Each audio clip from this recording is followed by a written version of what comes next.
the forbidden roommate. Are you seriously standing on my side of the kitchen? His voice was low, sharp, and way too calm for how close we were standing. Like dangerously close. My back was pressed against the counter, his hand braced beside me, and for a second, just one, I forgot how to breathe. I didn't realize your kingdom extended to the coffee maker.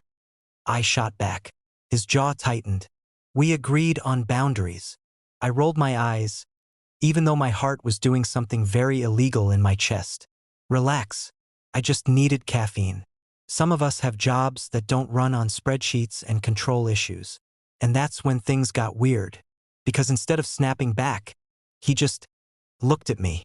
Like really looked at me. His eyes dropped to my lips for half a second too long. And suddenly the air in our tiny Chicago apartment felt thick. I meant what I said about the rules, he muttered. But his voice wasn't as steady anymore. And yeah, I know what you're thinking.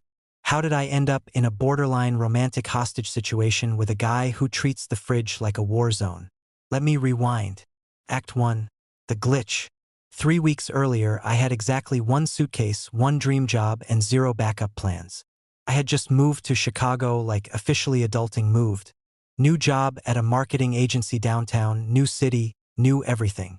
I found the apartment online at 2 a.m. during a panic scroll session, signed the lease without overthinking it, and thought, wow, I've got my life together. Spoiler, I did not. Because when I showed up with my suitcase and iced coffee, key in hand, ready to start my new life, there was a guy already inside. Not just any guy. Tall, dark hair, annoyingly attractive in that I probably alphabetized my spice rack way. And standing in my living room like I was the intruder. We stared at each other for a solid 5 seconds. Can I help you? He finally asked. Yeah, I said slowly. Why are you in my apartment? Turns out he had a lease too. Same unit, same dates, same everything. A listing glitch. Classic. We both called the landlord. Multiple times. Got the same answer every time. Oops, system error. Can't break either lease. You'll have to work it out. I remember sitting on the couch, our couch, staring at him like, this cannot be my life. I'm not leaving, he said. Cool, I replied. Me neither. And just like that, I got a roommate. Act 2, the rules. We lasted exactly 1 day before realizing this situation needed structure. Because apparently, living with your human opposite creates chaos. He was organized, like aggressively organized. The kind of person who uses labels. Plural. I was not.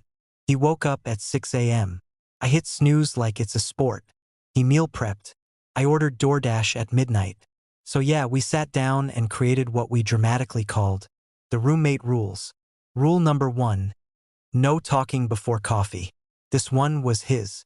Apparently, he's not responsible for his tone before caffeine. Which honestly checks out. Rule number 2. The invisible fridge line. We split the fridge exactly down the middle. Cross the line? Immediate passive-aggressive consequences. He once moved my yogurt back 0.5 inches. I'm not kidding. Rule number 3. No personal questions. This one was mutual. No, where are you going? No, who was that? No, why do you sigh dramatically at your laptop every night? We were roommates, not friends. Simple, clean, emotionally distant. Or at least, that was the plan. Because fast forward to 3 weeks later, those rules? Yeah. They were barely holding. Act 3, the micro moments. Started small. Like blink and you miss it small. The first time I noticed something shift was a Tuesday night. I came home exhausted. Like mentally drained. Ready to quit my job exhausted. And there was a chocolate bar sitting on my side of the counter. My favorite one. I froze. Did you? I started. He didn't even look up from his laptop. It was on sale. That's not an answer. Silence. But I saw the corner of his mouth twitch. And that's when things got weird. Because suddenly, I started noticing everything. The way he always made extra coffee. Even though he didn't share. The way he turned down the TV volume when I took work calls. The way he'd quietly fix things. Like the cabinet door I complained about once. and pretend it wasn't him. And then there were the looks. God, the looks. Accidental eye contact that lasted a second too long. That one time our hands brushed grabbing the same mug, and neither of us pulled away fast enough. The tension in the kitchen when we were both cooking, moving around each other like we were dancing, but pretending we weren't. I know what you're thinking. Just kiss already. Yeah. Same. But the rules? Still technically in place. And breaking them felt dangerous. Act 4. The almost.